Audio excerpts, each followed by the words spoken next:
ಮಾತರ್ಮೇ ಮಾತರಿಶ್ವನ್ನ ಪಿತರತುಲಗುರೋ ಭ್ರಾತರಿಷ್ಟಾಪ್ತಬಂಧೋ ಸ್ವಾಮಿನ್ ಸರ್ವಾಂತರಾತ್ಮನ್ನಗರ ಜರಯಿತರ್ಜನ್ಮ ಮೃತ್ಯಾಮಯಾನಾಂ ಗೋವಿಂದೇ ದೇಹಿ ಭಕ್ತಿಂ ಭವತಿ ಚ ಭಗವನ್ನೂರ್ಜಿತಾಂ ನಿರ್ನಿಮಿತ್ತಾಂ ನಿರ್ವ್ಯಾಜಾಂ ನಿಶ್ಚಲಾಂ ಸದ್ಗುಣಗಣಬೃಹತೀಂ ಶಾಶ್ವತೀಮಾಶುದೇವ ನಾರಾಯಣಂ ನಮಸ್ಕೃತ್ಯ ನರಂ ಚೈವ ನರೋತ್ತಮಂ ದೇವೀಂ ಸರಸ್ವತೀಂ ವ್ಯಾಸಂ ತತೋ ಜಯಮುದೀರಯೇ ವಿಜಾನತಾಮವಿತ್ತಸ್ಯ ಮಧ್ವಸ್ಯ ಜಗತಿ ಗುರೋಃ ಪೂರ್ವಾಚಾರ್ಯಮಹಿಷ್ಠಾನಾಮಿಯಂ ಪ್ರಣತಿಮಾಲಿಕಾಂ ಪೂರ್ಣಜ್ಞಾನಾಯ ವಿದ್ಮಹೇ ಪೂರ್ಣಾನಂದಾಯ ಧೀಮಹಿ ತನ್ನೋ ವ್ಯಾಸ ಪ್ರಚೋದಯಾತ್. ನಿನ್ನೆ ನೋಡಿದೆವು, ನರಿ ರೂಪದಲ್ಲಿ ಇಂದ್ರ ಬಂದು ಹೇಳ್ತಾ ಇದ್ದಾನೆ. ಅದಾಮೇಲೆ ಎಸ್ಟಾಬ್ಲಿಷ್ ಆಗುತ್ತೆ. ಇಂದ್ರ ನರಿಯ ರೂಪವನ್ನು ತೊಟ್ಟು ಬಂದ. ಆತ್ಮಹತ್ಯೆ ಮಾಡಿಕೊಳ್ಳಲಿದ್ದ ಬ್ರಾಹ್ಮಣನಿಗೆ ಬುದ್ಧಿವಾದ ಹೇಳಿದ. ಅದರ 38 ಶ್ಲೋಕಗಳಾಗಿತ್ತು. 38ನೇ ಶ್ಲೋಕವನ್ನು ನಾವು ನೋಡೋಣ. ಯದಿ ಬ್ರಾಹ್ಮಣ ದೇಹಸ್ಥೆ ನಿರಾತಂಕೋ ನಿರಾಮಯಃ ಅಂಗಾನಿ ಚ ಸಮಗ್ರಾಣಿ ನ ಚ ಲೋಕೇಶು ಧಿಕೃತಃ. ಅಲ್ಲ, ಒಳ್ಳೆಯ ಶರೀರ ಇದೆ, ಯಾವ ಆತಂಕವೂ ಇಲ್ಲ, ರೋಗ ಇಲ್ಲ. ಅಂಗಾನಿ ಚ ಸಮಗ್ರಾಣಿ, ನಿನ್ನ ಅವಯವಗಳು ಪೂರ್ಣ. ನ ಚ ಲೋಕೇಶು ಧಿಕೃತಃ, ಲೋಕದಲ್ಲಿ ತಿರಸ್ಕಾರ ಇಲ್ಲ. ಅಂದಮೇಲೆ ಆತ್ಮಹತ್ಯೆ ಮಾಡಿಕೊಳ್ಳುವ ಯೋಚನೆ ಯಾಕೆ? ನ ಕೇನಚಿತ್ ಪ್ರವಾದೇನ ಸತ್ಯೇನೈವಾಪಹಾರಿಣ ಧರ್ಮಾಯೋತ್ತಿಷ್ಠ ವಿಪ್ರರ್ಷೆ ನಾತ್ಮಾನಂ ತ್ಯಕ್ತುಮರ್ಹಸಿ. ನ ಕೇನಚಿತ್ ಪ್ರವಾದೇನ, ಯಾವುದ್ಯಾವುದೋ ನೆಪದಿಂದ ಆತ್ಮಾಪಹಾರಿಣ, ಆತ್ಮಹತ್ಯೆ ಮಾಡಿಕೊಳ್ಳುವ ತೀರ್ಮಾನಕ್ಕೆ ಬರಬೇಡ. ಧರ್ಮಾಯ ಉತ್ತಿಷ್ಠ, ಧರ್ಮಕ್ಕಾಗಿ ಏಳು. ನಾತ್ಮಾನಂ ತ್ಯಕ್ತುಮರ್ಹಸಿ, ಆತ್ಮಹತ್ಯೆ ಮಾಡಿಕೊಳ್ಳಬೇಡ, ನಿನ್ನ ಶರೀರವನ್ನು ಬಿಡದಿರು. ಯದಿ ಬ್ರಹ್ಮನ್ ಶೃಣೋಶ್ಚೇತತ್ ಶ್ರದ್ಧದಾತಿ ತಮೇವ ಸಹ ಮುಖ್ಯಂ ಫಲಮವಾಪ್ತಾಸಿ ವೇದೋಕ್ತಸ್ಯೈವ ಕರ್ಮಣಃ. ನೀನು ಇದನ್ನು ಕೇಳ್ತೀಯಾದರೆ, ನನ್ನ ಮಾತನ್ನ ಒಪ್ಪಿಕೊಳ್ತಾ ಇದೆಯಲ್ವಾ? ನನ್ನ ಮಾತನ್ನ ಕೇಳಿದರೆ ಮುಖ್ಯಂ ಫಲಮವಾಪ್ತಾಸಿ, ದೇಹ ಬಂದದ್ದಕ್ಕೆ ಮುಖ್ಯ ಪ್ರಯೋಜನ ಏನು? ದೇಹ ಬಂದದ್ದಕ್ಕೆ ಮುಖ್ಯ ಪ್ರಯೋಜನ ಜ್ಞಾನ. ಜೀವನದ ಕ್ರೀಮ್ ಏನಿದೆ ಅದು ಜ್ಞಾನ, ಬೇರೆ ಅಲ್ಲ. ಯಾಕೆಂದರೆ ಯಾವುದೇ ಭೋಗ ನಮ್ಮನ್ನು ದೀರ್ಘಕಾಲ ಜೊತೆಗಿರಲ್ಲ. ದೇಹದ ಒಂದು ಕೌಂಠ್ಯ, ದೇಹದ ಕುಂಠಿತ ಗತಿ ಅಂದರೆ ನಮಗೇನೋ ಒಂದು ಇಷ್ಟ ಇದೆ ಅಂತ ಇಟ್ಕೊಳ್ಳಿ, ಅದನ್ನು ದೀರ್ಘಕಾಲ ಮಾಡಲಿಕ್ಕಾಗಲ್ಲ. ಅಮೂರ್ತವಾದದ್ದನ್ನು ಬಿಟ್ಟರೆ ಊಟವೋ ತಿಂಡಿಯೋ ರುಚಿ ಬದಲಾಗುತ್ತೆ. ತಿಂಗಳಿನಲ್ಲೇ ಬದಲಾಗ್ಬಿಡುತ್ತೆ. ಇನ್ನು ವರ್ಷದಲ್ಲಿ ಚಿಕ್ಕಂದಿನಲ್ಲಿ ಒಂದು ಇಷ್ಟ ಇರಲ್ಲ, ಆಮೇಲೆ ಅದು ಇಷ್ಟ ಆಗುತ್ತೆ. ಆಮೇಲೆ ಮುಪ್ಪು ಬಂದಾಗ ಅದು ಇಷ್ಟವೇ ಆಗೋದಿಲ್ಲ. ಈ ಬದಲಾವಣೆಗಳು ಇರ್ತವೆ. ಹೀಗಾಗಿ ಸುಖ ಹೊರಗಡೆ ಎದ್ರಲ್ಲಿ ಅಂತ ಇದ್ರೆ ಒಂದೊಮ್ಮೆ ಅದು ಸಂಗತ ಅಲ್ಲ. ಅದು ದೇಹದ ಗಳಿಕೆಯೂ ಅಲ್ಲ, ದೇಹದ ಗಳಿಕೆಯೂ ಅಲ್ಲ. ಹೊರಗಡೆಯ ಸುಖವೇ ಗುರಿ ಅಂತಾದರೆ ಹೊರಗಡೆಯ ಸುಖದ ತುತ್ತ ತುದಿಯನ್ನು ತಲುಪಲಿಕ್ಕೆ ಸಾಧ್ಯ ಇಲ್ಲ. ಅದಕ್ಕೊಂದು ಮಿತಿ ಇದೆ, ಸಾಕು ಅನ್ಸುತ್ತೆ. ಜೀವನದಲ್ಲಿ ವಯಸ್ಸಾಗ್ತಿದ್ದ ಹಾಗೆ ಪಕ್ವತೆ ಬರುತ್ತೆ. ಆ ಚಿಕ್ಕ ಆಟಗಳೆಲ್ಲ ಇಷ್ಟ ಆಗಲ್ಲ, ಒಂದು ಪ್ರೌಢಿಮೆ ಬರುತ್ತೆ, ತನ್ನಿಂದ ತಾನೇ ಬರುತ್ತೆ, ಬಂದವರಿಗೆ ಹೇಳ್ತಾ ಇರೋದು. ಅದರಿಂದಾಗಿ ಏನಾಗತ್ತೆ, ಜೀವನದಲ್ಲಿ ಸಾರ ಅಂತನ್ನೋದೇನಾರಿದ್ರೆ ಅದು ಜ್ಞಾನ. ಏಕೆಂದರೆ ಅದು ಎಷ್ಟೂ ಇದ್ರೂ ಆ ಯಾವುದೇ ಶಾಸ್ತ್ರದಲ್ಲಿ ಆಳವಾಗಿ ಹೋಗ್ತಾ ಇರ್ತೇವೆ. ಅದರಿಂದ ಮುಖ್ಯ ಫಲ ಯಾವುದು? ವೇದದಲ್ಲಿ ಹೇಳಿದ ಕರ್ಮದ ಫಲ ಯಾವುದು ಅಂತಂದ್ರೆ ಜ್ಞಾನ, ಮತ್ತಿನ್ಯಾವುದೂ ಅಲ್ಲ. ಸ್ವಾಧ್ಯಾಯಮಗ್ನಿ ಸತ್ಕಾರಂ ಅಪ್ರಮತ್ತೋನುಪಾಲಯ.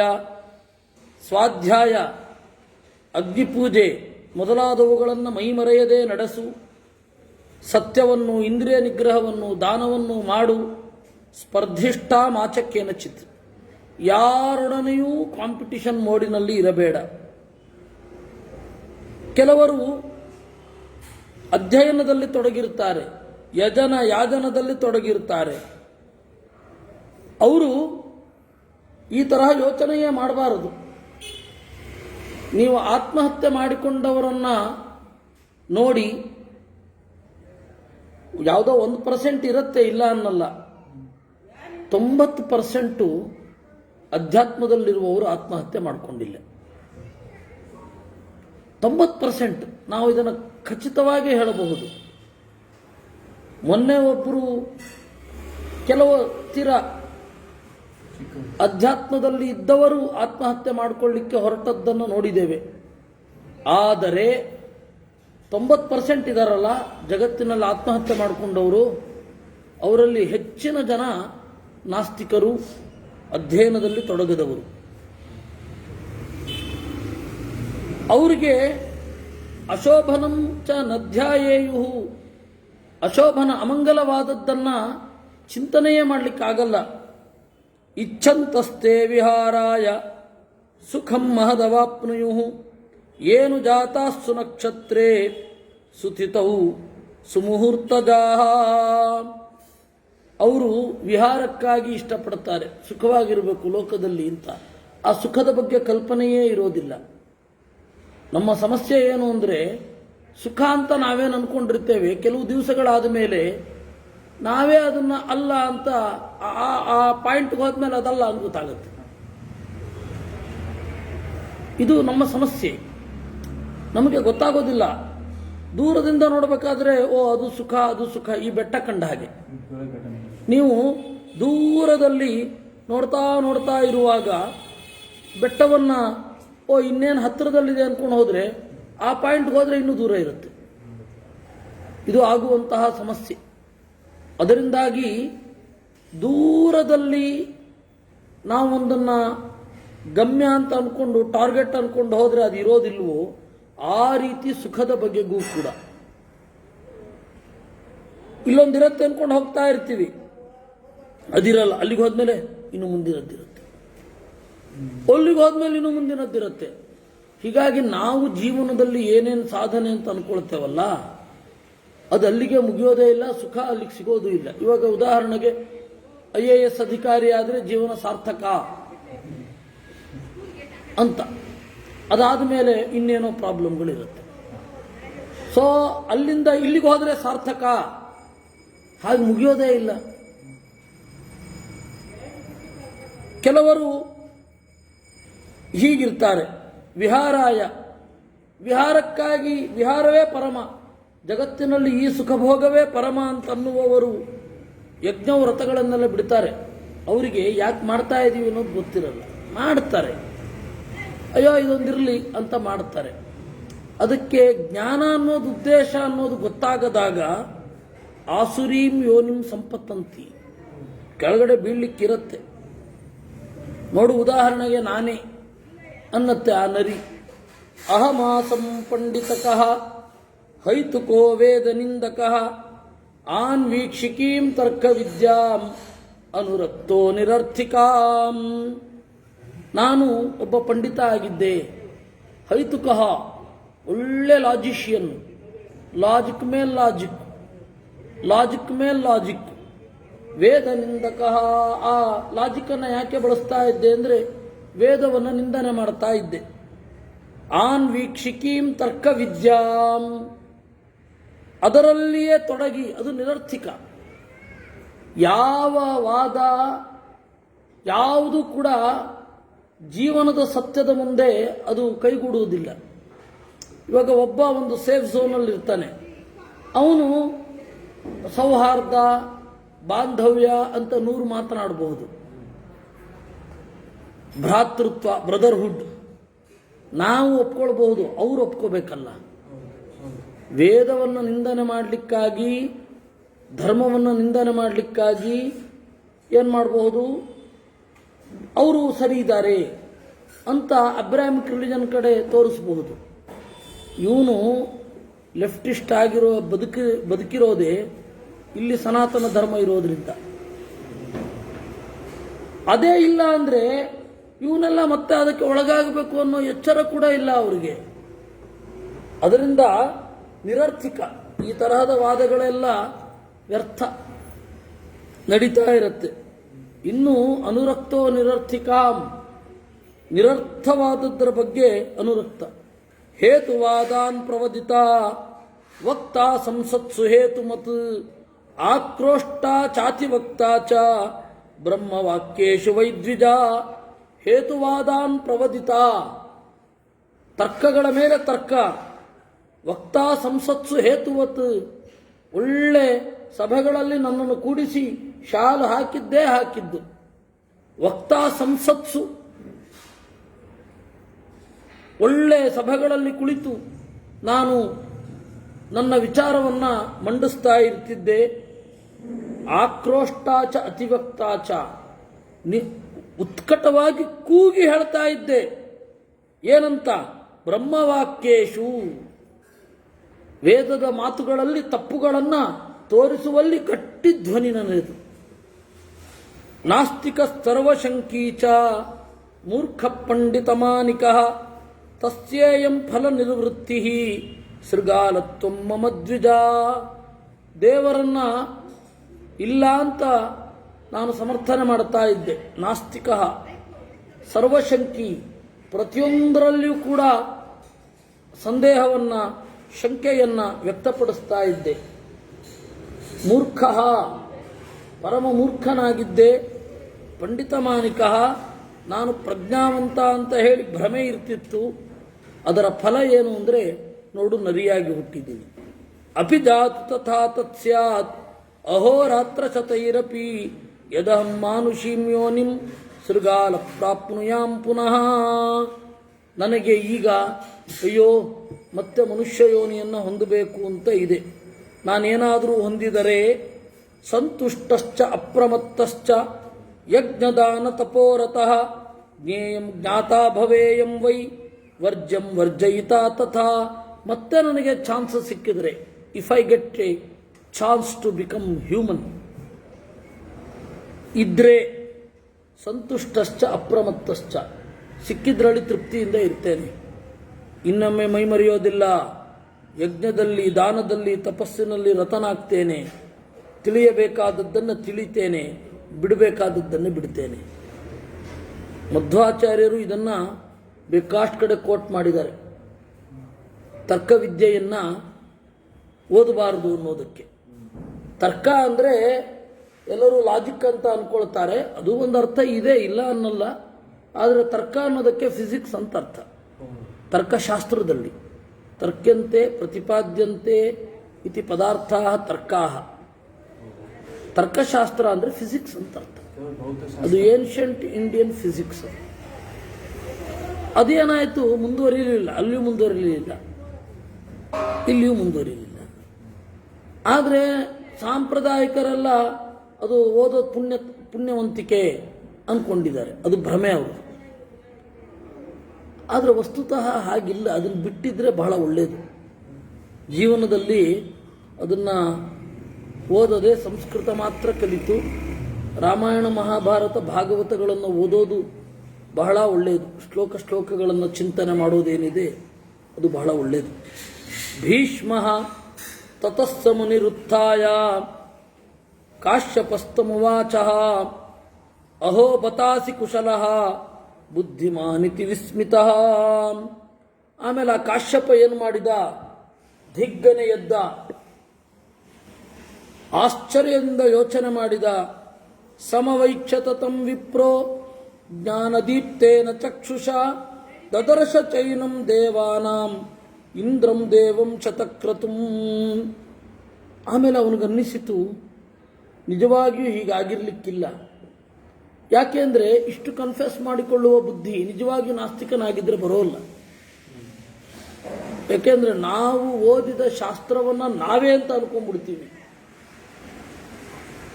ಯಾಕೆಂದ್ರೆ ನಮಗೆ ಅಷ್ಟು ಪ್ರೀತಿ, ನಾವು ಓದಿದ್ದಲ್ವಾ ಅದು. ಈಗ ವಿಜ್ಞಾನವನ್ನು ಬೈದರೆ ವಿಜ್ಞಾನಿಗಳಿಗೆ ಹರ್ಟ್ ಆಗತ್ತೆ. ಯಾಕೆ ಅಂದರೆ ಅದು ನಮ್ಮ ಜೀವನದ ಸಮಗ್ರ ಅಭಿವ್ಯಕ್ತಿ ಅಂತ ಅನ್ಕೊಂಡಿರ್ತಾರೆ. ಹಾಗೆ ತರ್ಕಶಾಸ್ತ್ರವನ್ನು ಓದಿದವರಿಗೆ ತರ್ಕಶಾಸ್ತ್ರ ನಮ್ಮ ಜೀವನದ ಪೂರ್ಣ ಅಭಿವ್ಯಕ್ತಿ, ನನ್ನ ಒಂದು ಆಸ್ಟ್ರಾ ಬಾಡಿ ಅದು. ಅದನ್ನು ಇವನು ನಿಂದನೆ ಮಾಡ್ತಾ ಇದ್ದಾನಲ್ಲ ಅಂತ ಈಗೋ ಹರ್ಟ್ ಆಗೋದೇ ಜಾಸ್ತಿ. ಅಂಥದ್ದು ಇವನು ಅದು ಹೆಂಗೆ ಅಷ್ಟು ಸುಲಭವಾಗಿ ಅಯ್ಯೋ ವ್ಯರ್ಥವಾದ ತರ್ಕಶಾಸ್ತ್ರ ಓದ್ತಾ ಇದ್ದೆ ಅಪ್ಪ ಅಂತನ್ನತ್ತೆ ಯೋಚನೆ ಮಾಡಿದ. ಮತ್ತೆ ಜಾತಿ ಸ್ಮೃತಿ ಇದೆ. ಜಾತಿ ಸ್ಮೃತಿ ಎಲ್ಲಿಂದ ಬಂತು? ವೇದ ನಿಂದನೆ ಮಾಡ್ತಾ ಇದ್ರೆ, ನಾಸ್ತಿಕನಾಗಿದ್ರೆ. ಜಾತಿ ಸ್ಮೃತಿ ಅನ್ನೋದು ಬರಬೇಕು ಅಂತ ಆದರೆ ವೇದ ನಿಂದನೆ ಮಾಡಬಾರದು. ಹೋದ ಜನ್ಮದ ಸ್ಮರಣೆ ಬರಬೇಕು ಅಂದರೆ ಇರಬಾರದು. ಆದರೆ ಇವನು ಹೋದ ಜನ್ಮದ ನೆನಪನ್ನು ಇಟ್ಕೊಳ್ತಾ ಇದ್ದಾನೆ. ತಪ್ಪನ್ನು ತಿದ್ದುಕೊಳ್ಳುವತ್ತ ಸರಿಯಾದ ಹೆಜ್ಜೆಯನ್ನು ಇಟ್ಟಿದ್ದಾನೆ ಅಂದ ಮೇಲೆ ಇದು ಯಾವುದೋ ಸಾಮಾನ್ಯ ಇರಲಿಕ್ಕಿಲ್ಲ ಅಂತ ಯೋಚನೆ ಮಾಡಿದ. ಓ ದೇವರೇ, ಈ ನರಿ ಯಾವುದು ಅಂತ ಯೋಚನೆ ಮಾಡಿದ. ಆಗ ಅವನಿಗೆ ಜ್ಞಾನದೀಪ್ತೇನ ಚಕ್ಷುಷ, ಒಳಕಣ್ಣಿನಿಂದ ಗೊತ್ತಾಯಿತು ಇದು ಇಂದ್ರ ಅಂತ. ವಸ್ತುತಃ ಇಂದ್ರನಿಗೆ ಈ ಜನ್ಮ ಬಂದಿಲ್ಲ. ಈ ಜನ್ಮ ಬಂದಿಲ್ಲ.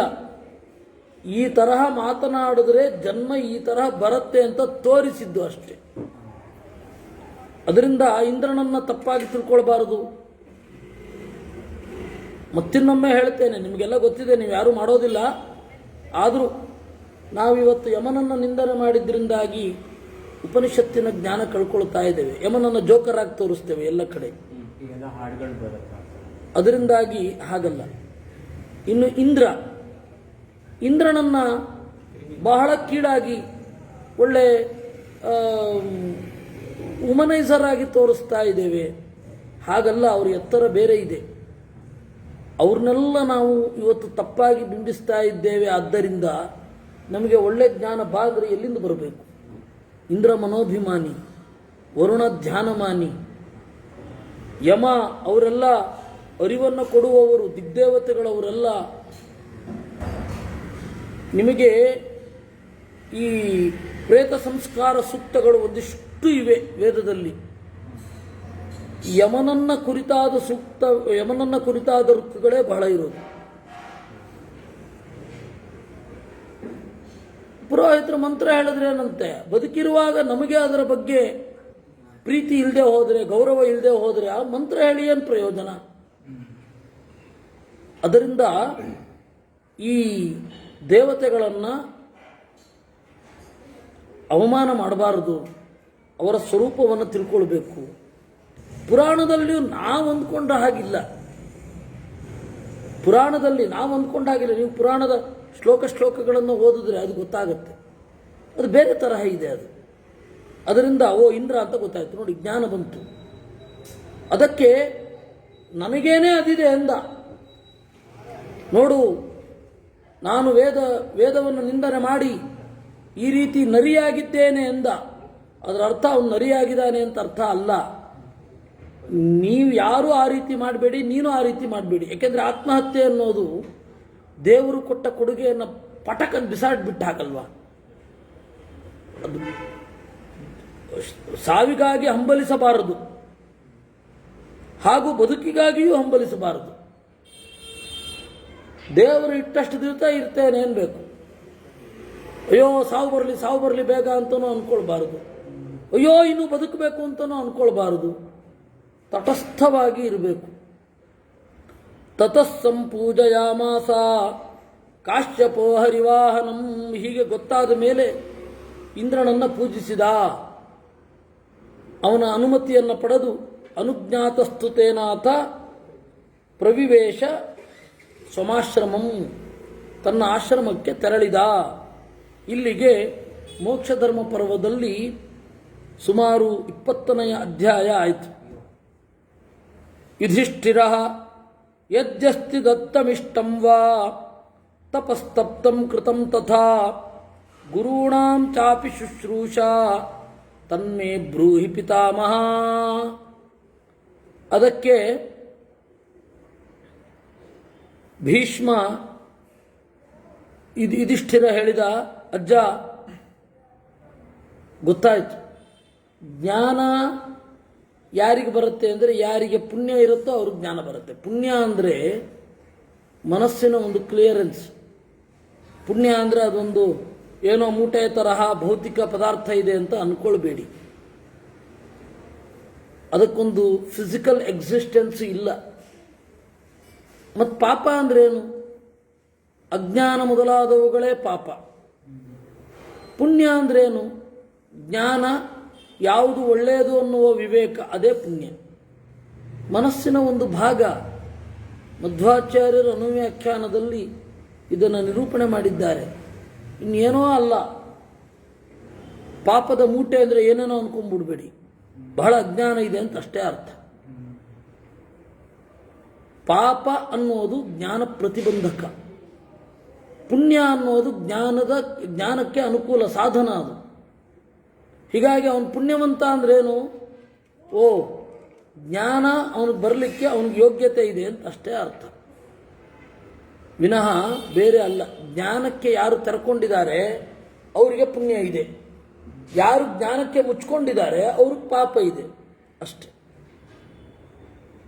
ತಪಸ್ಸು ಮಾಡಿದ್ದು, ಯಾಗ ಮಾಡಿದ್ದು, ದಾನ ಮಾಡಿದ್ದು, ಗುರುಗಳ ಸೇವೆ, ಇದೆಲ್ಲದರ ಫಲ ಏನು ಅಂದರೆ ಪುಣ್ಯ. ಪುಣ್ಯವೇ ಇದೆಲ್ಲದರ ಫಲ. ಸರಿ, ನನಗೆ ಇವೆಲ್ಲ ಇದೆಯಾ? ಇದರಿಂದ ಪುಣ್ಯ ಬಂದಿದ್ರೆ ದಯವಿಟ್ಟು ಇನ್ನಷ್ಟು ನಿಮಗೆ ಏನು ಹೇಳಬೇಕು ಅನಿಸಿದೆ ನನಗೆ ಹೇಳಬೇಕು ಅಂದ ಧರ್ಮರಾಜ. ಭೀಷ್ಮ ಆತ್ಮನ ಅನರ್ಥಯುಕ್ತೇನ ಪಾಪೇ ನಿವಿಶತೆ ಮನಃ ಸ್ವಕರ್ಮ ಕಲುಷಂ ಕೃತ್ವಾ ಲೋಕೆ ಕೃಚ್ಛ್ರೇ ವಿಧೀಯತೆ. ಆತ್ಮನಃ ಅನರ್ಥಯುಕ್ತೇನ, ಸರಿಯಾದ ಗುರಿ ಇಲ್ಲದಿದ್ದರೆ ಜೀವನಿಗೆ ಮನಸ್ಸಿನಲ್ಲಿ ಪಾಪ ಉಂಟಾಗುತ್ತೆ. ಅಂದರೆ ಪಾಪ ಕಾರ್ಯದಲ್ಲಿ ಮನಸ್ಸಿಡುತ್ತಾನೆ. ಸರಿಯಾದ ಗುರಿ ಏನು?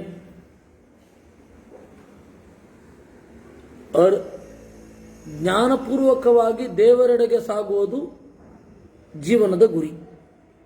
ಅದರ ಜೊತೆಗೆ ಧರ್ಮ, ಅರ್ಥ, ಕಾಮಗಳೆಲ್ಲ ಉಂಟು, ಇಲ್ಲ ಅನ್ನಲ್ಲ. ಧರ್ಮ ಉಂಟು, ಸಂಪತ್ತು ಉಂಟು, ಕಾಮ ಉಂಟು. ಇದರೆಲ್ಲ ಅದು ನಿಲ್ದಾಣ. ಧರ್ಮ ಅನ್ನೋದೊಂದು ನಿಲ್ದಾಣ. ನಿಲ್ದಾಣವೇ ಊರಲ್ಲ. ಊರು ಬೇರೆ, ನಿಲ್ದಾಣ ಬೇರೆ, ತಂಗುದಾಣಗಳು ಬೇರೆ. ಬದರಿಗೆ ಹೋಗಬೇಕಾದ್ರೆ ಡೆಲ್ಲಿ, ಹರಿದ್ವಾರ ಅವೆಲ್ಲ ತಂಗುದಾಣ, ಗುರಿ ಅಲ್ಲ. ಆದ್ದರಿಂದಾಗಿ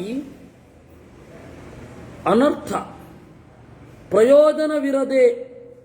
ಪ್ರಯೋಜನ ಗೊತ್ತಿರದೆ ಹೋದರೆ ಪಾಪೇ ನಿವಿಶತೆ ಮನಃ, ಮನಸ್ಸು ಪಾಪಕರ್ಮಗಳಲ್ಲಿ ತೊಡಗಿಬಿಡುತ್ತೆ. ಅಂದಾಗಿ ಗೊತ್ತಿರಬೇಕು. ಸ್ವಕರ್ಮ ಕಲುಷಂ ಕೃತ್ವ, ಈ ಜ್ಞಾನ ಇರದಿದ್ದರೆ ನಾವು ಮಾಡಿದ ಕರ್ಮ ಕಲುಷ ಆಗತ್ತೆ. ಅವಾಗ ಲೋಕೆ ಕೃಚ್ಛ್ರೇ ವಿಧೀಯತೆ, ಕಷ್ಟಪಡಬೇಕಾಗತ್ತೆ. ದುರ್ಭಿಕ್ಷಾದೇವ ದುರ್ಭಿಕ್ಷಂ ಕ್ಲೇಶಾತ್ ಕ್ಲೇಶಂ ಭಯಾತ್ ಭಯಂ ಮೃತೇಭ್ಯ ಪ್ರಮೃತಂ ಯಾಂತಿ ದರಿದ್ರ ಪಾಪಕಾರಿಣಃ. ದುರ್ಭಿಕ್ಷೆ ಉಂಟಾಯಿತು ಅಂತಂದರೆ ಮತ್ತೆ ದುರ್ಭಿಕ್ಷದ ಕಡೆಗೆ ಹೋಗ್ತೀವಿ, ಕ್ಲೇಶದಿಂದ ಕ್ಲೇಶದ ಕಡೆಗೆ ಹೋಗ್ತೀವಿ, ಭಯದಿಂದ ಭಯದ ಕಡೆಗೆ ಪ್ರಯಾಣ ಮಾಡುತ್ತೇವೆ, ಸಾವಿನಿಂದ ಸಾವಿನ ಕಡೆಗೆ ಪ್ರಯಾಣ ಮಾಡುತ್ತೇವೆ. ಇದು ಜ್ಞಾನ ಇಲ್ಲದಿದ್ದರ ಪರಿಣಾಮ. ಉತ್ಸವಾದುತ್ಸವಂ ಯಾಂತಿ ಸ್ವರ್ಗಾತ್ ಸ್ವರ್ಗಂ ಸುಖಾತ್ ಸುಖಂ ಶ್ರದ್ಧದಾನಾಶ್ಚ ದಾಂತಾಶ್ಚ ಸತ್ವಸ್ಥಾ ಶುಭಕಾರಿಣಃ. ಒಳ್ಳೆಯದನ್ನು ಮಾಡಿದವರು ಉತ್ಸವದಿಂದ ಉತ್ಸವಕ್ಕೆ, ಸ್ವರ್ಗದಿಂದ ಸ್ವರ್ಗಕ್ಕೆ, ಸುಖದಿಂದ ಸುಖಕ್ಕೆ ಹೋಗ್ತಾರೆ. ಯಾಕೆಂದ್ರೆ ಅವರಿಗೆ ಶ್ರದ್ಧೆ ಇದೆ. ಶ್ರದ್ಧದಾನಾಶ್ಚ, ಆ ಉತ್ಸವ ಮಿತಿ ಮೀರೋದಿಲ್ಲ. ಯಾಕೆ ಅಂದರೆ ದಾಂತಾಹ, ಇಂದ್ರಿಯ ನಿಗ್ರಹ ಇದೆ. ಇಂದ್ರಿಯ ನಿಗ್ರಹ ಇದ್ದು ಏನು ಮಾಡ್ತಾರೆ? ಸತ್ವಸ್ಥಾಹ, ದೇವರಲ್ಲಿ ನೆಲೆಗೊಳ್ಳುತ್ತಾರೆ. ನಿರ್ದ್ವಂದ್ವ ನಿತ್ಯ ಸತ್ವಸ್ಥಃ. ಸತ್ವ ಅಂತಂದ್ರೆ ದೇವರು. ಬಲಜ್ಞಾನ ಸಮಾಹಾರನಾದ ನಾರಾಯಣನನ್ನು ಸತ್ವ ಅಂತ ಕರೀತಾರೆ. ಸತ್ವಸ್ಥಃ, ದೇವರಲ್ಲಿ ನೆಲೆಗೊಂಡು ಒಳಿತನ್ನ ಮಾಡುತ್ತಾರೆ. ವ್ಯಾಲಕುಂಜರ ದುರ್ಗೇಶು ಸರ್ಪಚೋರ ಭಯೇಶು ಚ ಹಸ್ತಾವಾಪೇನ ಗಚ್ಚಂತಿ ನಾಸ್ತಿಕಾಃ ಕಿಮತಃ ಪರಂ. ನಾಸ್ತಿಕಾಃ, ನಾಸ್ತಿಕರು ದುರ್ಗಮವಾದ ಪ್ರದೇಶಗಳಲ್ಲಿ ತಾವಾಗಿ ಹೋಗಿ ಬೀಳುತ್ತಾರೆ. ಪ್ರಿಯ ದೇವಾತಿಥೇಯಾಶ್ಚ ವದಾನ್ಯ ಪ್ರಿಯ ಸಾಧವಃ ಕ್ಷೇಮ್ಯಮಾತ್ಮವತಾಂ ಮಾರ್ಗಂ ಆಸ್ಥಿತ ಹಸ್ತದಕ್ಷಿಣಂ. ಆಮೇಲೆ ಪ್ರಿಯ ದೇವಾತಿಥೇಯಾಶ್ಚ, ದೇವತೆಗಳನ್ನು ಪ್ರೀತಿಸುವವರು, ಅತಿಥಿಗಳನ್ನು ಪ್ರೀತಿಸುವವರು, ಉದಾರರು, ಸಜ್ಜನರನ್ನು ಬಯಸುವವರು, ಅವರು ಒಳ್ಳೆಯ ಮಾರ್ಗವನ್ನು ಹೊಂದುತ್ತಾರೆ. ಪುಲಾಕ ಇವ ಧಾನ್ಯೇಷು ಪೂತ್ಯಂಡ ಇವ ಪಕ್ಷಿಷು ತದ್ವಿಧಾಸ್ತೆ ಮನುಷ್ಯೇಷು ಯೇಷಾಂ ಧರ್ಮೋ ನ ಕಾರಣಂ. ಪುಲಾಕ ಇವ ಧಾನ್ಯೇಷು, ಪುಲಾಕ ಅಂತ ಹೇಳಿದ್ರೆ ಹೊಟ್ಟು, ಧಾನ್ಯದಲ್ಲಿ ಹೊಟ್ಟು ಇರುವ ಹಾಗೆ. ಪೂತ್ಯಂಡ ಇವ ಪಕ್ಷಿಷು, ಹಕ್ಕಿಗಳಲ್ಲಿ ದುರ್ವಾಸನೆ ಬರುವ ಪದಾರ್ಥಗಳಿರುವ ಹಾಗೆ ಮನುಷ್ಯರಲ್ಲಿ ಕೆಟ್ಟ ಕರ್ಮಗಳು ನೆಲೆಗೊಂಡಿರುತ್ತವೆ. ಯೇಷಾಂ ಧರ್ಮೋ ನ ಕಾರಣ, ಯಾರು ಒಳಿತಿನ ಬಗ್ಗೆ ಯೋಚನೆ ಮಾಡುವುದಿಲ್ಲ ಅವರ ಜೀವನ ಹೀಗಿರುತ್ತೆ. ಸುಶೀಘ್ರಮಪಿ ಧಾವಂತಂ ವಿಧಾನಮನುಧಾವತಿ ಶೇತೆ ಸಹ ಶಯಾನೇನ ಏನ ಏನ ಯಥಾಕೃತಂ. ಓಟವನ್ನು ವೇಗವಾಗಿ ಓಡಿ ಕರ್ಮದಿಂದ ತಪ್ಪಿಸ್ಕೊಳ್ಳಿಕ್ಕಾಗೋಲ್ಲ. ಯಾಕೆ ಅಂದರೆ ನಿನ್ನ ಮನಸ್ಸಿನ ಒಂದು ಭಾಗವೇ ಅಲ್ವಾ ಪಾಪ ಅಥವಾ ಪುಣ್ಯ. ಸೇತೆ ಸಹ ಶಯಾನೇನ, ನೀನು ಮಲ್ಕೊಂಡ್ರೆ ಅದು ಮಲ್ಕೊಳ್ಳುತ್ತೆ.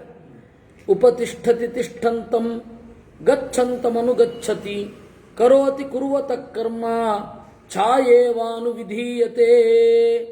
ಕೂತ್ರೆ ಕೂತ್ಕೊಳ್ಳುತ್ತೆ, ನಿಂತ್ರೆ ನಿಲ್ಲತ್ತೆ, ಓಡಿದ್ರೆ ಓಡುತ್ತೆ. ನೀನು ಮಾಡ್ತಾ ಇರ್ಬೇಕಾದ್ರೆ ನಿನ್ನ ಜೊತೆಗೇನೆ ಮಾಡುತ್ತೆ.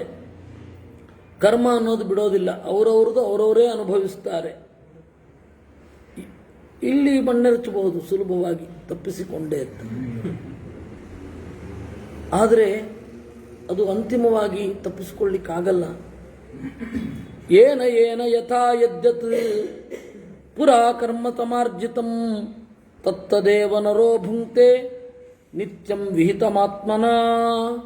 ಯಾರು ಯಾರು ಯಾವಾಗ ಏನೇನು ಕೆಲಸ ಮಾಡಿದ್ನೋ ಅದನ್ನೇ ಮುಂದೆ ಅಥವಾ ಇಂದು ಭೋಗಿಸ್ತಾನೆ. ಸ್ವಕರ್ಮ ಫಲ ನಿಕ್ಷೇಪಂ ವಿಧಾನ ಪರಿರಕ್ಷಿತಂ ಭೂತಗ್ರಾಮಮಿಮಂ ಕಾಲಃ ಸಮಂತಾತ್ ಪರಿಕರ್ಷತಿ. ಅಂತಹ ಸಮಾನವಾದ ಯೋಗ್ಯತೆಯವರನ್ನ ಕಾಲ ಒಮ್ಮೊಮ್ಮೆ ಒಂದು ಮಾಡುತ್ತೆ, ಒಂದು ಮಾಡಿ ಒಟ್ಟಿಗೆ ಶಿಕ್ಷೆ ಕೊಡುತ್ತೆ. ಕೆಲವೊಮ್ಮೆ ಬಿಡಿಬಿಡಿಯಾಗಿ ಶಿಕ್ಷೆ ಕೊಡುತ್ತೆ. ನಾವು ಒಂದು ದೊಡ್ಡ ಅಪಾರ್ಟ್ಮೆಂಟೋ ಅಥವಾ ಒಂದು ದೊಡ್ಡ ಬಸ್ಸೋ ಏನೋ ಆಕ್ಸಿಡೆಂಟ್ಗೆ ಒಳಗಾಗುತ್ತೆ, ಇದ್ದವರಲ್ಲಿ ಒಬ್ಬರು ಉಳಿಯಲ್ಲ. ಆ ತರಹದ ಕರ್ಮದವರನ್ನೇ ಅದು ಒಟ್ಟು ಮಾಡಿರುತ್ತದು, ನಮಗೆ ಗೊತ್ತಿರಲ್ಲ. ಒಟ್ಟಾರೆ ಅದ್ರ ಬಗ್ಗೆ ತಲೆ ಕೆಡಿಸ್ಕೊಳ್ಳೋದು ಬೇಕಿಲ್ಲ ಬಿಡಿ. ನಾವಂತೂ ಒಳ್ಳೆ ದಾರಿಯಲ್ಲಿ ಹೋಗಬೇಕು. ಒಳ್ಳೆ ದಾರಿ ಅಂದರೆ ದೇವರ ಚಿಂತನೆ, ದೇವರನ್ನು ತಿಳ್ಕೊಳ್ಳಿಕ್ಕೆ ಪ್ರಯತ್ನ. ಅಚೋದ್ಯಮಾನಾನಿ ಯಥಾ ಪುಷ್ಪಾಣಿ ಚ ಫಲಾನಿ ಚ ಸಂಕಾಲಂ ನಾತಿ ವರ್ತಂತೆ ತಥಾ ಕರ್ಮ ಪರಾಕೃತಂ. ಯಾರಾದರೂ ತಾಕೀತು ಮಾಡಲಿಕ್ಕಾಗತ್ತಾ? ಭತ್ತಕ್ಕೆ, ಹೂವಿಗೆ, ಈ ಕಾಲದಲ್ಲಿ ಬರಬೇಕು, ಯಾರು ಏನು ಮಾಡಲಿಕ್ಕಾಗಲ್ಲ. ಯಾವಾಗ ಅಂಕುರ ಮೊಳಕೆ ಹೊಡಿಬೇಕು, ಬೀಜ ಯಾವಾಗ ಮೊಳಕೆ ಹೊಡಿಬೇಕೋ, ಮೊಳಕೆ ಹೊಡೆದ ಬೀಜದಲ್ಲಿ ಯಾವಾಗ ಹೂವು ಹೀಚುಗಳು ಬರಬೇಕೋ, ಆ ಹೂವು ಹಣ್ಣಾಗಿ ಯಾವಾಗ ಕಾಯಾಗಬೇಕೋ, ಆ ಕಾಯಿ ಯಾವಾಗ ಮಾಗಬೇಕೋ ಅದೆಲ್ಲ ಆ ಕಾಲಕ್ಕೆ ಆಗೋದು. ಹಾಗೆ ಕರ್ಮವೂ ಅಷ್ಟೇ. ಬೀಜವಾಗಿ ಇದ್ದದ್ದು ಮೊಳಕೆಯೊಡೆದು ಕಾಯಾಗಿ ಹೂವಾಗಿ ಹೀಚಾಗಿ ಹಣ್ಣಾಗತ್ತೆ. ಸಮ್ಮಾನಶ್ಚ ವಮಾನಶ್ಚ ಲಾಭಾಲಾಭೌ ಕ್ಷಯೋದಯೌ ಪ್ರವೃತ್ತಾನಿ ನಿವರ್ತಂತೆ ವಿಧಾನಾಂತೆ ಪುನಃ ಪುನಃ. ಯಾವುದೇ ಆಗಲಿ, ಸನ್ಮಾನ ಆಗಲಿ ಅವಮಾನ ಆಗಲಿ, ಲಾಭ ಆಗಲಿ ನಷ್ಟ ಆಗಲಿ, ನಾಶ ಆಗಲಿ ಮತ್ತು ಅಭಿವೃದ್ಧಿ ಆಗಲಿ, ಅದೆಲ್ಲ ವಿಧಿಯ ಸಂಕಲ್ಪಕ್ಕನುಗುಣವಾಗಿ ನಡೆಯುವಂಥದ್ದು. ಮತ್ತೆ ಮತ್ತೆ ಒದಗತ್ತೆ. ಹಿಂದೆ ಅವಮಾನ ಆಗಿತ್ತು, ಈಗ ಸನ್ಮಾನ ಆಗ್ತಾ ಇದೆ, ಮತ್ತೆ ಮುಂದೆ ಅವಮಾನ ಆಗುತ್ತೆ. ಅದನ್ನು ಸ್ವೀಕರಿಸಬೇಕಷ್ಟೆ. ಆತ್ಮನ ವಿಹಿತಂ ದುಃಖಂ ಆತ್ಮನೈವೋಪಭುಜ್ಯತೆ ಗರ್ಭಶಯ್ಯಾಮುಪಾದಾಯ ಭುಜ್ಯತೆ ಪೌರ್ವದೈಹಿಕಂ. ತಾನು ಮಾಡಿದ್ದನ್ನು ತಾನೇ ಅನುಭವಿಸ್ತಾನೆ. ಗರ್ಭವೆಂಬ ಹಾಸಿಗೆಯಲ್ಲಿ ಮಲಗಿ ಹಿಂದಣ ಜನ್ಮದ ನೆನಪು ಮಾಡಿಕೊಳ್ತಾನೆ. ಬಾಲಕನಾಗಲಿ ಯುವಕನಾಗಲಿ ವೃದ್ಧನಾಗಲಿ ಏನೇನು ಒಳಿತು ಕೆಡುಕುಗಳನ್ನು ಮಾಡಿರ್ತಾನೆ, ಅದೇ ಅವಸ್ಥೆಯಲ್ಲಿ ಅದನ್ನು ಹೊಂದುತ್ತಾನೆ ಮುಂದಿನ ಜನ್ಮದಲ್ಲಿ. ಬಾಲಕನಾಗಿರುವಾಗ ಕಷ್ಟ ಬಂದೇ ಹಿಂದೆ ಬಾಲಕನಾಗಿರುವಾಗ ತೊಂದರೆ ಮಾಡಿದ್ದಾನೆ. ಯುವಕನಾಗಿರುವಾಗ ಬೇರೊಬ್ಬರಿಗೆ ತೊಂದರೆ ಮಾಡಿದರೆ ಹಿಂದೆ ಯುವಕನಾಗಿದ್ದಾಗ ತೊಂದರೆ ಅನುಭವಿಸ್ತಾನೆ. ಈಗ ವೃದ್ಧನಾದಾಗ ಬೇರೆಯವ್ರಿಗೆ ತೊಂದರೆ ಮಾಡಿದರೆ ವೃದ್ಧನಾದಾಗ ತೊಂದರೆ ಅನುಭವಿಸ್ತಾನೆ. ಯಥಾಧೇನು ತಹತ್ರೇಷು ವತ್ಸೋ ವಿಂದತಿ ಮಾತರಂ ತಥಾ ಪೂರ್ವಕೃತಂ ಕರ್ಮ ಕರ್ತಾರಮನುಗಚ್ಚತಿ. 1000 ಹಸುಗಳಿದ್ರೂ ಕೂಡ ಕರುಗೆ ತನ್ನ ತಾಯಿ ಯಾವುದು ಅಂತ ಗೊತ್ತಾಗುತ್ತೆ, ಸೀದಾ ಹೋಗಿ ಅಲ್ಲಿ ನಿಂತ್ಕೊಳ್ಳುತ್ತೆ. ಆ ರೀತಿ ಕರ್ಮ ಮಾಡಿದವನನ್ನೇ ಸೇರುತ್ತೆ, ಮಾಡದವನನ್ನಲ್ಲ. ಅದು ಗುರಿ ತಪ್ಪೋದು ನಾವು ಮಾತ್ರ, ವಿಧಿಯಲ್ಲ. ಸಂಸ್ವಿನ್ನಮಗ್ರತೋ ವಸ್ತ್ರಂ ಪಶ್ಚಾಚ್ಛುದ್ಯತಿ ವಾರಿಣ ದುಷ್ಕರ್ಮಾಪಿ ತಥಾ ಪಶ್ಚಾತ್ ಪೂಯತೆ ಪುಣ್ಯಕರ್ಮಣ. ಬೆವರಿಡಿದು ಕೊಳೆಯಾದ ಬಟ್ಟೆಗೂ ನೀರಿನಿಂದ ಶುದ್ಧಿ ಉಂಟು. ಆ ರೀತಿ ಒಳ್ಳೆಯ ಕರ್ಮದಿಂದ ಶುದ್ಧಿ ಇದೆ. ತಪಸಾ ತಪ್ಯತೆ ದೇಹ ತಪಸಾ ವಿಂದತೆ ಮಹತ್ ಉಪವಾಸ ಪ್ರತಪ್ತಾನಾಂ ದೀರ್ಘಂ ಸುಖಮನಂತರಂ. ತಪಸ್ಸಿನಿಂದ ದೇಹ ಬಿಸಿಯಾಗುತ್ತೆ, ಕ್ಲೇಶವನ್ನು ಅನುಭವಿಸುತ್ತೆ. ಹೌದು, ದೇಹಕ್ಕೆ ಬೆಲೆ ಕೊಟ್ಟು ತಪಸ್ಸನ್ನು ಮೀರಬೇಡಿ. ತಪಸ್ಸಿನಿಂದ ಹಿರಿದಾದದ್ದನ್ನು ಪಡೆಯುತ್ತಾನೆ. ಉಪವಾಸದಿಂದ ಕಂಗೆಟ್ಟವರು ಮುಂದೆ ದೀರ್ಘವಾದ ಸುಖವನ್ನು ಹೊಂದುತ್ತಾರೆ. ದೀರ್ಘಕಾಲೇನ ತಪಸಾ ಸೇವಿತೇನ ತಪೋವನೆ ಧರ್ಮ ನಿರ್ಧೂತ ಪಾಪಾನಾಂ ಸಂಸಿದ್ಧಂತೆ ಮನೋರಥಾ. ದೀರ್ಘಕಾಲವಾದ ತಪಸ್ಸಿನಿಂದ ಪುಣ್ಯದಿಂದ ಪಾಪವನ್ನು ಕೊಡವಿಕೊಂಡರೆ ಮನೋರಥಗಳು ಸಿದ್ಧಿಯಾಗ್ತವೆ. ಶಕುನೀನಾಮಿವಾಕಾಶೇ ಮತ್ಸ್ಯಾನಾಮಿವ ಚೋದಕೆ ಪದಂ ಯಥಾ ನ ದೃಶ್ಯೇತ ತಥಾ ಧರ್ಮವಿದಾಂ ಗತಿ. ಆಕಾಶದಲ್ಲಿ ಹಾರುವ ಹಕ್ಕಿಗಳ ಹೆಜ್ಜೆಯನ್ನು ಗುರುತಿಸ್ಲಿಕ್ಕಾಗಲ್ಲ, ನೀರಿನಲ್ಲಿ ಮೀನಿನ ಹೆಜ್ಜೆ ಗುರುತಿಸ್ಲಿಕ್ಕಾಗಲ್ಲ. ಆ ರೀತಿ ಧರ್ಮದ ಗತಿಯನ್ನು ಗುರುತಿಸ್ಲಿಕ್ಕಾಗಲ್ಲ. ಅಲಮನ್ಯೈರುಪಾಲಂಭೈ ಕೀರ್ತಿತೈಶ್ಚ ವ್ಯತಿಕ್ರಮೈ ಪೇಶಲಂ ಚಾನುರೂಪಂಚ ಕರ್ತವ್ಯಂ ಹಿತಮಾತ್ಮನಃ. ಇಷ್ಟು ಸಾಕು. ನಮಗೆ ಹಿತವನಿಸಿದ್ದು ವೇದ. ಅವರು ಅಲಂ ಅನ್ಯೈಹಿ, ನಮಗೆ ಹಿತವೆನಿಸಿದ್ದು ವೇದ. ಆ ವೇದಕ್ಕೆ ಅನುಗುಣವಾಗಿ ನಮ್ಮ ಕರ್ಮವನ್ನು ಯಥಾಪ್ರಕಾರ ಮಾಡಿಕೊಳ್ಳಬೇಕು ಅಂತ. ಇಲ್ಲಿಗೆ ಸುಮಾರು 169ನೇ ಅಧ್ಯಾಯ ಆಗಿದೆ. ಯುಧಿಷ್ಠಿರ ಕುತಸೃಷ್ಟಮಿದಂ ಸರ್ವಂ ಜಗತ್ಸ್ಥಾವರ ಜಂಗಮಂ ಪ್ರಳಯೇ ಚ ಕಿಮಪ್ಯೇತಿ ತನ್ಮೇ ಬ್ರೂಹಿ ಪಿತಾಮಹ. ಅಜ್ಜ, ಜಗತ್ತಿನ ಸೃಷ್ಟಿ ಹೇಗಾಯಿತು? ಪ್ರಳಯ ಅಂದರೆ ಏನು? ಅದನ್ನೆಲ್ಲ ಹೇಳಿ ಅಜ್ಜ. ಸಸಾಗರ ಸನಗರ ಸಗಗನಃ ಸಶೈಲ ಸಬಲಾಹಕಃ ಸಭೂಮಿ ಸಾಗ್ನಿಪವನೋ ಲೋಕೋಯಂ ಕೇನ ನಿರ್ಮಿತಃ. ಕಡಲು, ಆಕಾಶ, ಬೆಟ್ಟ, ಮೋಡ, ಭೂಮಿ, ಬೆಂಕಿ, ಗಾಳಿ ಇವುಗಳಿಂದ ಕೂಡಿದ ಲೋಕ ಯಾರಿಂದ ಸೃಷ್ಟವಾಯಿತು? ಕಥಂ ಸೃಷ್ಟಾನಿ ಭೂತಾನಿ ಕಥಂ ವರ್ಣ ವಿಭಕ್ತಯ ಶೌಚಂ ಕಥಂ ತೇತಾಂ ಧರ್ಮ ಧರ್ಮಾವಥೋ ಕಥಂ. ಭೂತಗಳ ಸೃಷ್ಟಿ ಹೇಗೆ? ವರ್ಣದ ವಿಭಾಗ ಏನು? ಶೌಚ ಯಾವುದು? ಶುದ್ಧಿ ಯಾವುದು? ಅಶುದ್ಧಿ ಯಾವುದು? ಧರ್ಮ ಪುಣ್ಯ ಯಾವುದು? ಪಾಪ ಯಾವುದು? ಕೀದೃಚೋ ಜೀವತಾಂ ಜೀವಃ ಕ್ವ ವಾ ಗಚ್ಚಂತಿ ಯೇ ಮೃತಾಃ ಅಮುಂ ಲೋಕಮಿಮಂ ಚಾಪಿ ಸರ್ವಂ ಶಂಸತು ನೋ ಭವಾನ್. ಬದುಕು ಅಂದರೆ ಏನು? ಸತ್ತವರು ಎಲ್ಲಿಗೆ ಹೋಗ್ತಾರೆ? ಈ ಲೋಕವನ್ನಾಗಲಿ ಆ ಲೋಕವನ್ನಾಗಲಿ ಹೋಗುವ ಬಗೆ ಯಾವುದು? ಇದೆಲ್ಲವನ್ನೂ ನನಗೆ ಹೇಳಬೇಕು. ಭೀಷ್ಮ ಅತ್ರಾಪ್ಯುದಾಹರಂತೀಮಂ ಇತಿಹಾಸಂ ಪುರಾತನಂ ಭೃಗುಣಾಭಿಹಿತಂ ಶ್ರೇಷ್ಠಂ ಭಾರದ್ವಾಜಾಯ ಪೃಚ್ಛತೆ. ಅದಕ್ಕೆ ಭೀಷ್ಮಾಚಾರ್ಯರು ಹೇಳ್ತಾರೆ, ಈ ಪ್ರಶ್ನೆ ಏನು ಹೊಸದಲ್ಲ, ಬಹಳ ಹಿಂದೆ ಕೇಳಿದ್ದೆ. ಭಾರದ್ವಾಜರು ಕೇಳಿದ್ದು, ಭೃಗು ಹೇಳಿದ್ದು. ಕೈಲಾಸ ಶಿಖರೇ ದೃಷ್ಟ್ವಾ ದೀಪ್ಯಮಾನಮಿವೌಜಸ ಭೃಗುಂ ಮಹರ್ಷಿಮಾಸೀನಂ ಭಾರದ್ವಾಜೋನ್ವ ಪೃಚ್ಛತ. ಕೈಲಾಸ ಶಿಖರದಲ್ಲಿ ಕುಳಿತಿರುವ ಭೃಗುವನ್ನ ಭಾರದ್ವಾಜರು ಕೇಳಿದರು. ಭಾರದ್ವಾಜ ಕುತಸೃಷ್ಟಮಿದಂ ಸರ್ವಂ ಜಗತ್ಸ್ಥಾವರ ಜಂಗಮಂ ಪ್ರಳಯೇ ಚ ಕಿಮಪ್ಯೇತಿ ತನ್ಮೇ ಬ್ರೂಹಿ ದ್ವಿಜೋತ್ತಮ. ಈ ಜಗತ್ತಿನ ಸೃಷ್ಟಿ ಹೇಗಾಯಿತು? ಪ್ರಳಯದಲ್ಲಿ ಈ ಜಗತ್ತು ಎಲ್ಲಿಗೆ ಹೋಗ್ತದೆ? ಸಸಾಗರಸ್ಸ ಗಗನಃ, ನೀನು ಕೇಳಿದಂತೆಯೇ ಪ್ರಶ್ನೆಯ ಅನುಪೂರ್ವಿ. ಕಡಲು, ಆಕಾಶ, ಬೆಟ್ಟ, ಮೋಡ, ಭೂಮಿ, ಬೆಂಕಿ, ಗಾಳಿ ಈ ಲೋಕಗಳೆಲ್ಲ ಯಾರಿಂದ ನಿರ್ಮಿತವಾಯಿತು? ವರ್ಣವಿಭಕ್ತಿ ಹೇಗೆ? ಶೌಚ ಹೇಗೆ? ಅಶೌಚ ಹೇಗೆ? ಸರಿ ಯಾವುದು? ತಪ್ಪು ಯಾವುದು?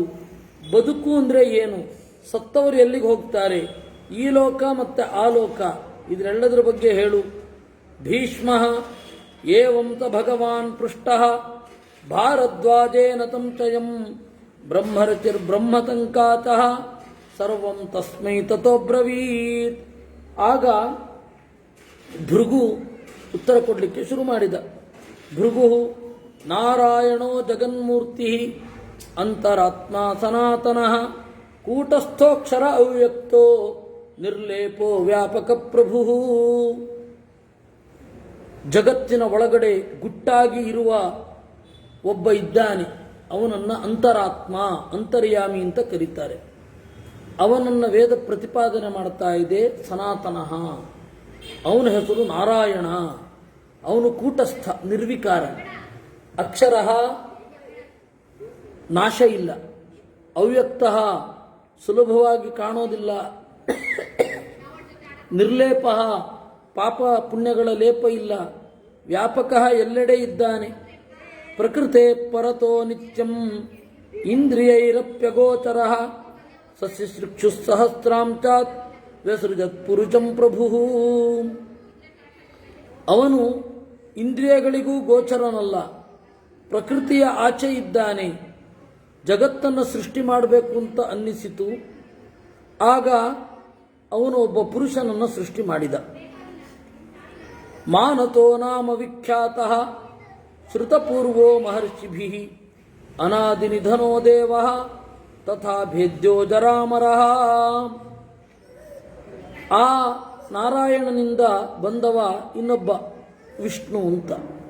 ಅವನು ನಾರಾಯಣನೇ, ದೇವರ ಎರಡನೆಯ ರೂಪ. ಮನಸ್ಸಿಗೆ ಗೋಚರ ಆಗ್ತಾನೆ. ದೇವತೆಗಳೆಲ್ಲ ಅವನ ಬಗ್ಗೆ ಕೇಳಿದ್ದಾರೆ, ಮಹರ್ಷಿಗಳು ಕೇಳಿದ್ದಾರೆ. ಅಭೇದ್ಯ, ಅಜರ, ಅಮರ. ಅವನನ್ನು ಅವ್ಯಕ್ತ ಅಂತ ಕರೀತಾರೆ. ಅವನೇ ಮುಂದೆ ಸೃಷ್ಟಿ ಮಾಡಲಿಕ್ಕೆ ಇರುವವನು. ಸೋಸೃಜತ್ ಪ್ರಥಮಂ ದೇವೋ ಮಹಾಂತಂ ನಾಮ ನಾಮತಃ ಆಕಾಶಮಿತಿ ವಿಖ್ಯಾತಂ ಸರ್ವಭೂತ ಧರ ಪ್ರಭು. ಸೋಸೃಜತ್ ಪ್ರಥಮಂ ದೇವ ಮಹಾಂತಂ. ಅವನೇನು ಮಾಡಿದ? ಮಹತ್ತತ್ವವನ್ನು ಸೃಷ್ಟಿ ಮಾಡಿದ. ಮಹತ್ತತ್ವ ಅಂದರೆ ಸ್ಫುಟ. ಬ್ರಹ್ಮದೇವರು ಮಹತ್ತತ್ವ ಅಂದ್ರೇನು? ನಾನು ಅನ್ನುವ ಜ್ಞಾನವನ್ನು ಯಾರು ಕೊಡ್ತಾರೋ ಅಂತಹ ತತ್ವವನ್ನು ಮಹತ್ತತ್ವ ಅಂತ ಕರೀತಾರೆ. ಈ ಶರೀರದಲ್ಲಿ ಆ awareness of Iness or awareness of self, ನಾನು ತನ್ನುವ ಪ್ರಜ್ಞೆಯನ್ನು ಕೊಡುವವರನ್ನು ಬ್ರಹ್ಮದೇವರು ವಿಜ್ಞಾನ ಅಂತ ಕರೀತಾರೆ. ಉಪನಿಷತ್ತಿನಲ್ಲಿ ಅಂತರ್ಯಾಮಿ ಬ್ರಾಹ್ಮಣ ಅಂತ ಬರುತ್ತೆ. ಆ ಅಂತರ್ಯಾಮಿ ಬ್ರಾಹ್ಮಣ ಯೋ ವಿಜ್ಞಾನೇ ತಿಷ್ಠನ್ ವಿಜ್ಞಾನಮಾಂತರಂ ವೇದ ಯಸ್ಯ ವಿಜ್ಞಾನಂ ಶರೀರಂ ಅಂತ. ಅಲ್ಲಿ ವಿಜ್ಞಾನ ಅನ್ನೋದಕ್ಕೆ ಬ್ರಹ್ಮದೇವರು ಅಂತ ಅರ್ಥ. ಏಕೆಂದರೆ ಭಾಗವತದಲ್ಲಿ ಬ್ರಹ್ಮದೇವರು ಹೇಳ್ಕೊಳ್ಬೇಕಾದ್ರೆ ವಿಜ್ಞಾನ ಶಕ್ತಿ ರಹಮಾತ ಅನಂತ ಶಕ್ತೇ. ಅದು ಮಹತ್, ದೊಡ್ಡದು. ಯಾಕೆ ದೊಡ್ಡದು? ಪ್ರತಿಯೊಬ್ಬ ಜೀವಿಗೂ ನಾನು ಅನ್ನುವ ಪ್ರಜ್ಞೆ ಇರುತ್ತೆ. ಅವನಿಗೆ ದೇಹ ಇರಲಿ ಇಲ್ಲದೆ ಇರಲಿ, ಅಥವಾ ಎಂಥದೇ ದೇಹ ಇರಲಿ, ನಾನು ಅನ್ನುವ ಪ್ರಜ್ಞೆ ಇರುತ್ತೆ. ಆಮೇಲೆ ನಾನು ದೇಹ ಅನ್ನುವ ಪ್ರಜ್ಞೆಯೂ ಇರುತ್ತೆ ಅಂತ ಇಟ್ಕೊಳ್ಳಿ. ನಾನು ದೇಹ ಅನ್ನುವ ಪ್ರಜ್ಞೆಯೂ ಇರುತ್ತೆ. ಒಬ್ಬರು ಇವತ್ತು ಹೇಳಿದ್ರೆ ನಗು ಬರುತ್ತೆ ನಿಮಗೆ. ನಾಯಿ ಮೊದಲಾದ ಪ್ರಾಣಿಗಳಿಗೆ ನಾನು ಅನ್ನುವ ಪ್ರಜ್ಞೆಯೇ ಇರಲ್ಲ ಅಂತ ಒಬ್ರು ಬರೆದಿದ್ದಾರೆ. ನಾನು ಅನ್ನುವ ಪ್ರಜ್ಞೆ ಇಲ್ಲದೆ ಹೋದರೆ ರಿಯಾಕ್ಟ್ ಮಾಡೋದು ಯಾಕೆ? ಹಿತಾಹಿತಗಳನ್ನು ಹೇಗೆ ಅದು ತಿಳ್ಕೊಳ್ಳುತ್ತೆ? ಇದು ಅವರ ವಿಚಿತ್ರವಾದ ಚಿಂತನೆ. ಮಿಡೀವಲ್ ಪೀರಿಯಡ್ ಅಲ್ಲಿ ಈ ತರಹದ ಚಿಂತನೆಗಳಿತ್ತು. ಈಗ ನಾನು ಯಾವ ಮತವನ್ನು ನಿರೂಪಣೆ ಮಾಡಿದೆ ಅದು ಒಬ್ಬ ವಿದೇಶಿ ಅನ್ನತ್ತು. ಆದರೆ ಅದು ಮಿಡೀವಲ್ ಪೀರಿಯಡ್ ಅಲ್ಲಿ ಆ ಚಿಂತನೆ ಇತ್ತು ವ್ಯಾಪಕವಾಗಿ. ಅರಿಸ್ಟಾಟಲ್, ಸಾಕ್ರೆಟಿಸ್ ಅವರೆಲ್ಲ ಹೆಣ್ಣು ಮಕ್ಕಳಿಗೆ ಕೆಳ ದವಡೆಯೇ ಇಲ್ಲ ಅಂತ ಹೇಳಿದ್ರು.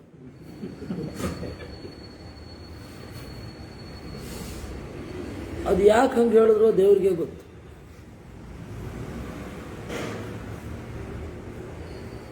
ಪ್ರಾಯ ಇವನು ಹೊಡೆದಿರಲಿಲ್ಲ, ಇವನು ಹೆಂಡತಿ ಹೊಡೆದಿದ್ಲು ಕಾಣುತ್ತೆ. ಅದರಿಂದಾಗಿ ಆ ತರಹ ಹೇಳಿದ್ನ ಏನ ಅಲ್ಲ. ಆ ತರಹದ ನಾನೊಂದು ತಮಾಷೆ ಮಾಡಿದ್ದು ವಸ್ತುತಃ. ಆದರೆ ಆ ತರಹದ ಭ್ರಮೆಗಳಿತ್ತು. ಮಿಡಿವಲ್ ಪೀರಿಯಡಿನ ವೆಸ್ಟರ್ನ್ ಫಿಲಾಸಫಿಯಲ್ಲಿ ಪ್ರಾಣಿಗಳಿಗೆ ಅವೇರ್ನೆಸ್ ಆಫ್ ಸೆಲ್ಫ್ ಇರೋದಿಲ್ಲ, ಅವೇರ್ನೆಸ್ ಆಫ್ ಐನೆಸ್ ಇರೋದಿಲ್ಲ ಅಂತ ಹೇಳ್ತಾ ಇರ್ತಿದ್ರು. ಹಾಗಲ್ಲ, ಎಲ್ಲರಿಗೂ ಇರುತ್ತೆ. ಅದಕ್ಕೆ ಹಿತಾಹಿತಗಳಿಗೆ ರಿಯಾಕ್ಟ್ ಮಾಡೋದು. ಕೆಲವೊಮ್ಮೆ ನಾಮದ ಬಂಧನ ಇರುತ್ತೆ. ಹೆಸರಿಟ್ಟು ಕೂಗಿದ್ರೆ ಬರುತ್ತೆ, ಪ್ರಾಣಿಗಳು ಬರ್ತವೆ. ನೀವು ಸಾಕು ಪ್ರಾಣಿಗಳನ್ನ ಮಾತ್ರ ತಗೊಳ್ಬೇಡಿ, ವನ್ಯ ಪ್ರಾಣಿಗಳಿಗೂ ಕೂಡ ನಾವು ನಿರಂತರ ಪರಿಚಿತರಾಗಿ ಅದಕ್ಕೆ ಹೆಸರಿಟ್ರೆ ಓ ಅನ್ನತ್ತೆ. ನಾಮದ ಬಂಧನ ಇದೆ. ನಾಮದ ಬಂಧನ ಇರಬೇಕಾದ್ರೆ ನಾನೇ ದೇಹ ಅನ್ನೋ ಪ್ರಜ್ಞೆ ಬೇಕು. ನಾನೇ ದೇಹ ಅನ್ನೋ ಪ್ರಜ್ಞೆ ಬರೋ ಮೊದಲು ನಾನು ಅನ್ನುವ ಪ್ರಜ್ಞೆ ಬೇಕು ಅಲ್ವೇ? ಇರಲಿ. ಮಹತ್ತತ್ವವನ್ನು ಸೃಷ್ಟಿ ಮಾಡಿದ. ಅದನ್ನ ಆಕಾಶ ಅಂತ ಕರೀತಾರೆ. ಆಕಾಶಾದಭವದ್ವಾರಿ ಸಲಿಲಾತ್ ಅಗ್ನಿಮಾರುತವು. ಆ ಆಕಾಶದಿಂದ ವಾರಿ, ಒಂದು ನೀರು ಅಂತ ಮೇಲುನೋಟದ ಅರ್ಥ. ಆದರೆ ನೀರು ಮಾತ್ರ ಅಲ್ಲ, ಶೇಷ ಅಂತ.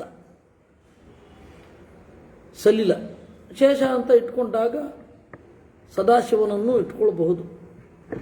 ಸಲಿಲಾತ್ ಅಗ್ನಿಮಾರುತವು. ಆಮೇಲೆ ಅಲ್ಲಿಂದ ಅಗ್ನಿ ಮತ್ತೆ ಮಾರುತ, ಇದಕ್ಕೆ ಸ್ವಲ್ಪ ಬೇರೆ ಅರ್ಥ ಉಂಟು. ಉಪನಿಷತ್ತಿನ ಹಿನ್ನೆಲೆಯಲ್ಲಿ ಬೇರೆ ಅರ್ಥಗಳುಂಟು. ಅಗ್ನಿ ಅಂತ ಹೇಳಿದ್ರೆ ಇಂದ್ರ ಅಂತ ಆಗ್ತಾನೆ. ಯಾಕೆಂದರೆ ಅಗ್ರಣೀತ್ವ ಇಲ್ಲಿ ಅಗ್ನಿ. ಆಮೇಲೆ ಮಾರುತ, ಇಂದ್ರನ ಬೆಂಗಡೆಯಲ್ಲಿ ಬಂದ ಪ್ರವಾಹವಾಯು. ಅಗ್ನಿಮಾರುತ ಸಂಯೋಗಾತ್ ತತಸ್ಸಮಭವನ್ಮಹೀ, ಇವರೆಲ್ಲರ ಒಂದು ಸಂಯೋಗದಿಂದ ಮಹೀ ಭೂಮಿ, ಈ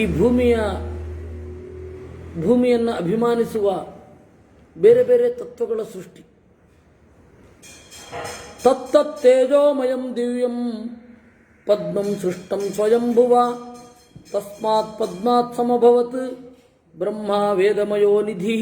ಇವೆಲ್ಲ ಒಟ್ಟಾಗಿ ಬ್ರಹ್ಮಾಂಡವೆಂಬ ಪದ್ಮ. ಪದ್ಮ ಅಂದರೆ ಅದು ಬ್ರಹ್ಮಾಂಡ. ಪದ್ಮನಾಭ ಅಂತೇವಲ್ಲ, ಅದರ ಅರ್ಥ ನಾವು ಆ ರೂಪವನ್ನು ನೋಡೋದು ಆಮೇಲೆ. ಪದ್ಮ ಅಂದರೆ ಪದ್ಮಂ ಲೋಕಾತ್ಮಕಂ ಪ್ರೋಕ್ತಂ ಅಂತಾರೆ ಮಧ್ವಾಚಾರ್ಯರು 3ನೇ ಅಧ್ಯಾಯದಲ್ಲಿ. ಪದ್ಮ ಅಂದರೆ ಲೋಕವನ್ನೇ ಪದ್ಮ ಅಂತ ಕರೆದದ್ದು. ಆ ಪದ್ಮಕ್ಕೆ 14 ದಳಗಳು, ಅಂದರೆ ಈ ಲೋಕದಲ್ಲಿ 14 ಕಂಪಾರ್ಟ್ಮೆಂಟುಗಳು. ಲೋಕಾತ್ಮಕಂ ಪದ್ಮಂ, ಅದು ನಾಭಿಯ ಮೇಲಿನಿಂದ ಹೊರಗಡೆ ಬಂತು ಅಂದರೆ ಅದನ್ನು ಸೃಷ್ಟಿ ಮಾಡಲಿಕ್ಕೆ ಹೆಣ್ಣು ಅನ್ನುವ ಸಹಾಯ ಬೇಡ ಅಂತ ಅರ್ಥ. ಪದ್ಮನಾಭ ಅಂದರೆ ಅದು ಅರ್ಥ. ಅದರಿಂದಾಗಿ ಪದ್ಮಾತ್, ಆ ಪದ್ಮದ ಒಳಗಡೆ ವೇದಮಯೋ ನಿಧಿ ಬ್ರಹ್ಮ, ಮತ್ತೆ ಬ್ರಹ್ಮದೇವರು ಸೃಷ್ಟಿಯಾಯಿತು.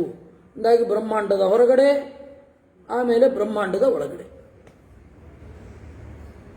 ಬ್ರಹ್ಮಾಂಡದ ಹೊರಗಡೆ ಎಲ್ಲ ದೇವತೆಗಳ ಸೃಷ್ಟಿಯಾಗಿದೆ. ಆಮೇಲೆ ಅವರಿಗೆ ಅಭಿಮಾನಗಳು, ಅಂದರೆ ಪೋರ್ಟ್ಫೋಲಿಯೋ, ಈ ಲೋಕದಲ್ಲಿ ಈ ಕೆಲಸ ಮಾಡಬೇಕು, ಈ ಲೋಕದಲ್ಲಿ ಈ ಕೆಲಸ ಮಾಡಬೇಕು ಅಂತ ಆದಮೇಲೆ ಮತ್ತೆ ಪಂಚಭೂತಗಳನ್ನು ಒಳಗೊಂಡ ಪ್ರಪಂಚ, ಅದ್ರ ಒಳಗಡೆ ಆ ಪದ್ಮದ ಒಳಗಡೆ ಅವನು ಕೂತದ್ದು.